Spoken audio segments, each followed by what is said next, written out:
大家好，我是超子，今天给大家分享一道家常下饭菜——酒香鸡蛋干。做法材料都非常简单。首先，鸡蛋干我们要选用这种配料表干净的全蛋鸡蛋干，直接切片凉拌、涮火锅、炒着吃都非常香。先把鸡蛋干切成2元硬币厚的薄片，切好以后放入碗中备用。再来一小把韭菜，清洗干净，切成小段。切好的韭菜段放入碗中备用。再准备一点小料。少许姜片和蒜片，不喜欢吃辣的朋友放2个小米辣剁两一下，切成小圈。切好以后一同放入碗中备用。再来5毛钱有肥有瘦的猪肉，切成薄片。材料全部备好，接下来开始制作。起锅，锅烧热，放少许油，热锅凉油，放入五花肉片，在锅中煸炒。把五花肉炒出牛油以后，再放入准备好的小料，同样煸炒入香味。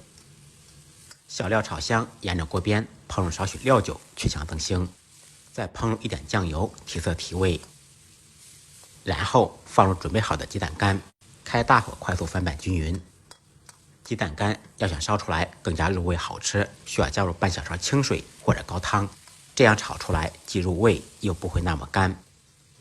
调味放入一点点白糖，少许蚝油。再烹入一点点味极鲜酱油，盐就不用放了，因为鸡蛋干本身就有盐味。开大火烧1分钟，把汤汁烧干。出锅之前再放入韭菜，继续大火翻炒，把韭菜炒至断生。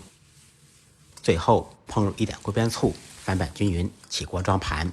一道营养好吃、下酒下饭的酒香鸡蛋干就做好了。简单的家常菜，不一样的味道。如果您喜欢这道菜，可以关注、点赞、收藏，有时间做起来。再忙再累，记得按时吃饭。下期视频见，拜拜。